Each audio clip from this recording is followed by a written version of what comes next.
Assalamu alaikum, Турар ТВ-нің көршілері қандайсыздар? Барыңыздар құтман күніңіздер менен. Мен аз Талас обласындағы Чыңгыз Айтматов районына келдім.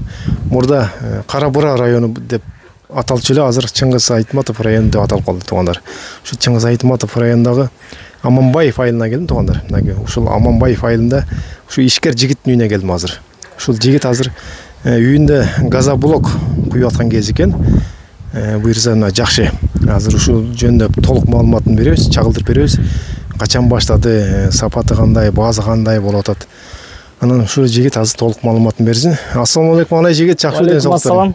Кандайсыздар? Буйрса өзүңдү тааныштырып, анан ушул жумушуң жөнүндө дагы маалымат берип кой, Аттым Максат, жашым 23-те. Ушу газоблок өндүрүшүн баштаганыма буйрса бир 3 ай болду. 3 айдан бери ачып иштетип элге кызмат кылып келатам. Бул газоблоктун эң эле основной чыгып аткан размери азыр неме да. Узундугу 60, жоондугу 20, бийиктиги 30 см. Эми стандарт чыгып аткан размер да азырчы. Бул азыр пескоблок менен анан жанагы пеноблок менен айырмасы кандай? Бул пеноблок менен айырмасы бул пеноблоктон бекемирээк болот. Анан немеси жазалышы рецептери башкача да пеноблокко карагандачы. Сапаты бул пеноблоктон бекемирээк болот. Бул газоблок маркаларга бөлүнөт. D500, D600, D700 депчи. Мен чыгарып аткан марка D600-дун немен размери немесине жатат. Качествосуна жатат да. Качан баштадың ишти? Мен майдын башында баштадым иштетип. 2023-жылы 4-ай болду. 3 ай болду, 4 ай кетти. Кандай болот ачканда?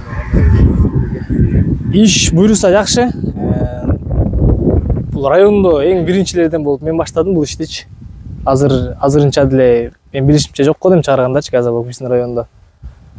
Анан буйруса жакшы заказдар болуп атат. Азыр эң эле крупный заказ ошо Кировкада Айтматов районунда торговый центр салынып атат. Алтай Плаза деген. Ошо Алтай Плазанын дуалын блок менен камсыздап атам азыр. Бул ошо Покровкага да 2 там 3 там салынып калды дедим ушу да. Покровкага 3 там түштү буюрса. Май айылына Пушкинде, анда эмеде Бала Сарууга бир айылчы, 3-чүсү. Ошол жака түштү да. Ошондо пеноблок жылуу болот же бул жылуу же айырмасы жокпу жылуулук? Жылуулук жагынан айырмасы жок, бекемдик жагынан бул газоблок бекемирээк болот. Бул газоблоктун расмий аталышы неавтоклавный газоблок деп аталат да. Газоблоктун 2 түрү болот. Элдер ошону адаштырып жүрөт да. Автоклавный, неавтоклавный деп. Автоклавный газоблок чыгарган Кыргызстан боюнча завод жок да биздечи. Жалаң эле неавтоклавный чыгарган. Эконун жазалышы, рецептери башкача. Автоклавный менен неавтоклавный. Жакшы экен, Азамат иним мынакей. Жакшы шарт да кылып койсуң, ушундай. Өзүң бул жеке үйүңдө эле куюп иштетип атасың. Мен ачып атканда башында ойлонуп турдум да. Район жактан айтсамбы, область жактан айтсамбы деп. Анан район жактын, область жактын арендаларын карасам, бир талай кымбат экен да. Анан өзүбүздүн бакта даяр здание тургандан ушу жака эле ачтым да. Негизи бир моментте ошо канча чыгарып койгонго мүмкүнчүлүк бар сенде? Бир күндө 500 тегереги чыгат, бир күндө. 500гө жетишесиң. Штук. Балдар бакта 5 бала иштешет. 5 бала 12 саат иштейт, 12 саатта 500 штук чыгарат да. Бул жака чыгарып сен кургатасың, ушул жака жер айткесиң. Бул жактан азыр поддондорго жыябыз, тиги жактан чыккан жерде азыр көрсөтөм го ошондо. Поддондорго жыйып чыгарып, бул жакта рохля менен сүрөп, бул жака жибе беребиз. Чыккан жерин көрөйүк, Чыккан жерин жүрөм. Кум Ушу кум айткандай. Кум эң эмеси майда болуш керек, газоблокчу кумдун эмеси размери. Бул бизде Бала Саруудан алып келишет балдар. Бала Саруунун куму эң майда кум да, ошо майда кум керек газоблокко. Ошо келгенде эле бул кум көзгө тааныш болуп кетти да. Бала Саруунун куму. Бала Саруунун куму негизи ошо бардык жака кетет экен, мынакей. Ушу майда кумдан куюлат экен демек газоблок. Майда кум менен немеси реакция жакшы жүрөт да. Ири кум менен болбой калат. Тигил жака барып рецепттерин көрөйүк барып, кандай кылып куйганыңарды бир чагылдырып көрөйүк. Бул газоблокко мен 3 айдан бери баштагандан бери өтө көп цемент колдонуп көрдүм. Эң мыкты цемент өзүбүздүн Кыргызстандан чыккан Араван цемент менен ЮКЦ Кызыл Кыян цемент эң мыкты цемент болуп. Мен өзүм жеке опытымда ошону чыгардым да. Чечимчи ушундай эң мыктылар уруш экен деп.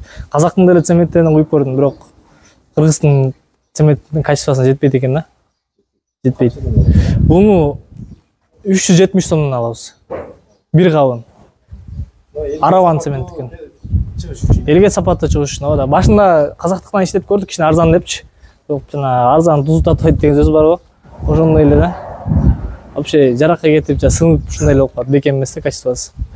Бул жерде эң газоблок баштаганда бул жактан баштайлы.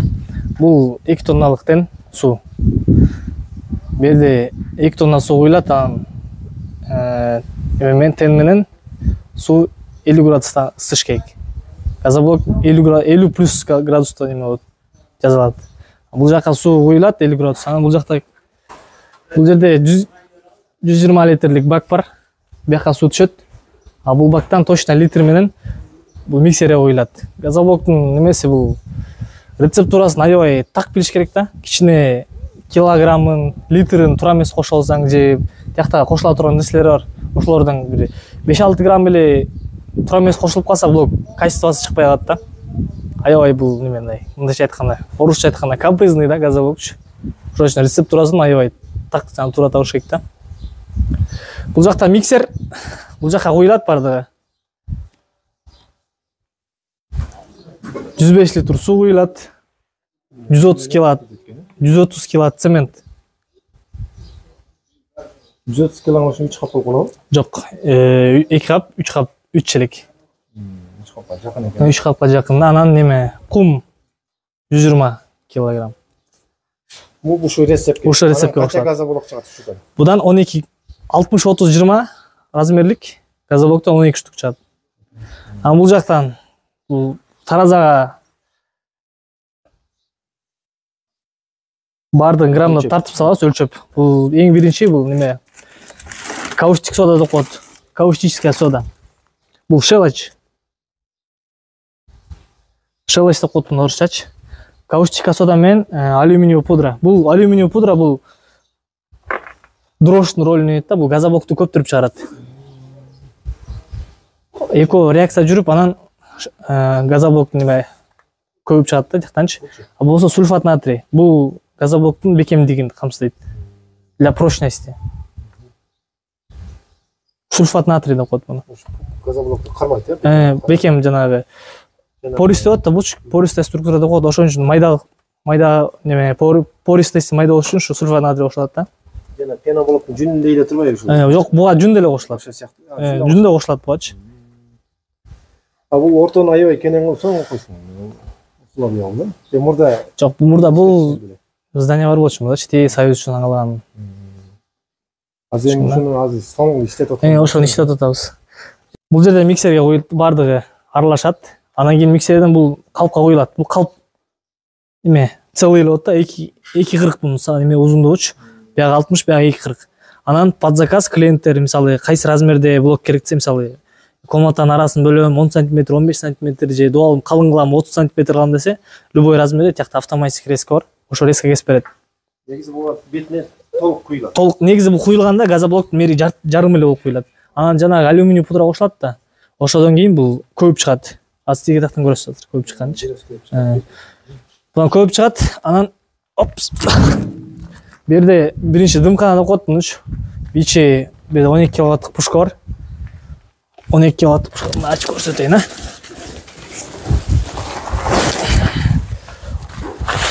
Он 2 киловаттык пушка бар. Бунун ичинде бир 50 градуста ысыкта ичи дымдалып көтөрүлүп чыгат да. Жана нан жапкандай эле кыскасычы. Ошо болуп кетет да. Канча убакыт туруш керек? Биякта 3 саат туруш керек. 3 сааттан кийин 3 сааттан берди. Мындан чыгат 3 сааттан кийин. Бир талай убакыт алып калат. Канча неме бирок оптом кетет экен ал. Турбай көп. Берде 12 калп бар да. 24 калп общий бар. Берден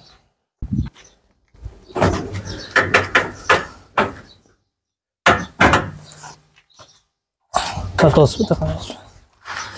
Ушинтип анан бияка көтөрүлүп чыгат да газоблок немесичи. Ушундай болуп көтөрүлүп чыгат, көтөрүлүп чыгат. Анан бунун азыр кичине бул жарым саат туруш керек, жарым сааттан бир катат. Анан кийин бетине горбушка салынат да, калыптар, боковой калыптар чечилет. Анан бияка резкага келет. Азыр көрсөтөбүз кененирээк резкадан.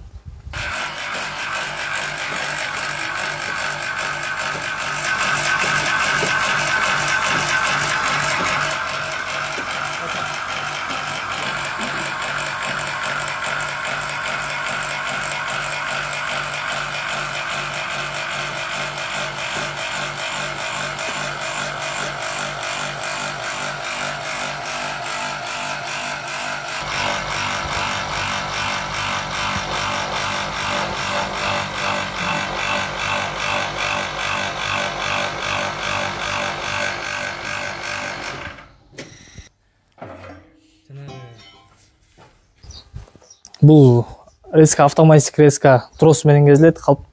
Анан бул теп-тегиз чыгат да, геометриясы, формасы, блоктордун формасы теп-тегиз чыгат. Ручной резка эмес бул. Ручной резка менен кескенде ал блоктор кыйшык болуп, жана дуалдын сапатына эме болот да, ойлонот да. Ошондо кескенде бул ар кандай размер. Ар кандай размер, бул трос жылдырып, мисалы 20 см, 25, 30, 35 кайсы размер болсо, под заказ любой размерди теп-тегиз кылып кесип берет.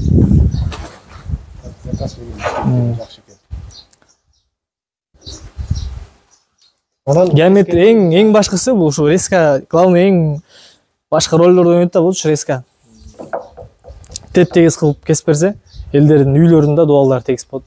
Анан жана лишний шоак ошол жактардан эконом болот да. Кескенден кийин бунун ичине киргизет экенсиң. Кескенден кийин бунун ичине кирет, берде да 3 саат турат, 3 сааттан кийин уже көтөрүлүп чыгарат. Чыга турган орайга.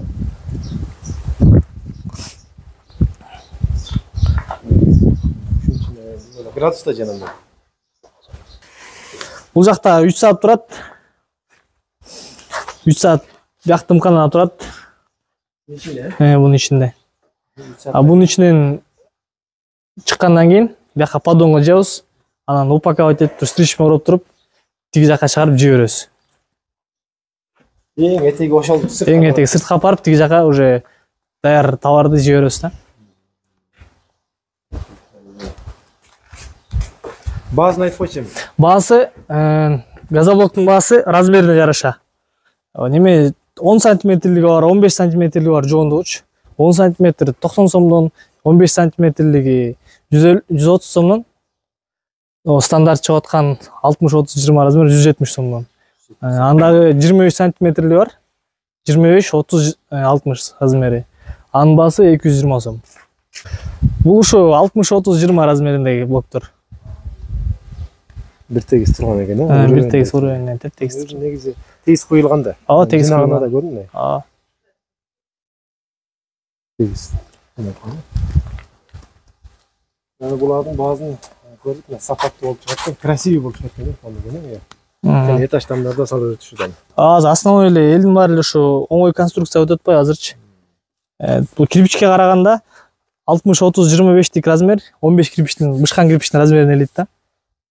Будан стройка тез жүрөт аябай. Анан үйдүн формасы да тегиз түшөт, анан жылуулап да кереги жок да. Газоблок жылуураак болот. Арзандап түшүшү мүмкүн, кирпичке караганда. Кирпичке арзаныраак түшөт. Биринчиден, бул кирпичтин баасынан точно айта албайм, бирок жанагы кирпич менен койгондон кийин шоаш керек, сложный, анан кийин дагы дуал тегиз деп, ошолорго караганда бул коет, тегиз коюп, бусталар тегиз койсо, анан кийин бир катар штукатурка менен шоп, уже отделочный работа болот да. Адрес, биздин адрес Аманбаев айылында. Аманбаев айылдын кирген эле жеринде, көчөнүн башында. Доставка машина табып бере алам, бирок акчасын өздөрүңүздөр бересиздер да. Бирде иштеген байке бар, манипулятор менен өздөрү жүктөп, апарып өздөрү түшүрүп берет поддон мененчи. Биздин адресибиз Талас область, Айтматов район, Аманбаев айылы. Толук маалыматты экрандагы номерден алсаңыздар болот. Бизге чалып байланышсаңыздар, үйүңүздүн размерин айтсаңыздар, канча штук блок кетет экенин, канча куб блок кетет экенин баардыгын эсептеп чыгарып беребиз. келиңиздер, заказ бериңиздер. Сиздердин кызматыңыздарга даярбыз.